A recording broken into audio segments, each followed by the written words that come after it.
2026 সালে এসে দাঁড়িয়েও ফোন পে, গুগল পে এইসব ব্যবহার করে না এরকম মানুষ কিন্তু খুব কমই আছে। তবে হ্যাঁ, আমি কিন্তু তার মধ্যেই একজন। চলো আজ তবে তোমাদের সাথে এই গল্পটাই শেয়ার করি। হ্যালো এভরিওয়ান, কেমন আছো সবাই? আমি কোয়েল চলে আসলাম আবারও একটা নতুন ভিডিও নিয়ে। বেশ কয়েকদিন থেকে আমার ব্যাংকের যে বইটা রয়েছে সেটা নিয়ে আমি কিছু সমস্যায় পড়েছি, তাই আজকে চলে এসেছি ব্যাংকে। তার পাশাপাশি আমি যেহেতু আমার ফোন পেটা খুলবো, তার জন্য আমাকে এটিএম করতে হবে।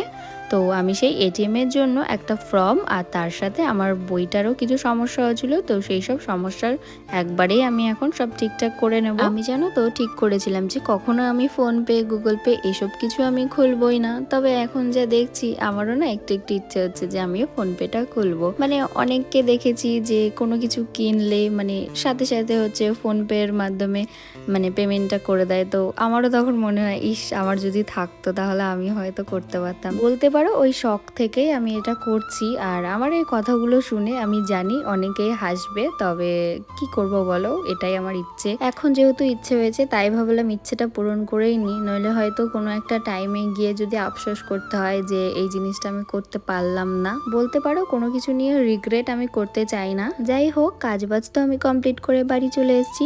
আর বাড়ি আসার পর কিন্তু আমাকে রান্না করতে হয়েছে, আর আমার রান্নাটাও কিন্তু একদম কমপ্লিট হয়ে গেছে। এদিকে আমি তোমাদের দেখাচ্ছিলাম যে আমার ঘরটা দেখো কতটা অগোছালো হয়ে আছে। খাওয়া দাওয়া করে বিকেলের দিক এখন ভাবছি একটু ভিডিও করব, তাই দেখো ঝট করে রেডি হয়ে নিয়েছি। আর কেমন লাগছে আমাকে এই শাড়িটা পরে কমেন্ট করে কিন্তু অবশ্যই জানাবে। ভিডিওটা ভালো লাগলে কিন্তু লাইক, শেয়ার, কমেন্ট করে দেবে।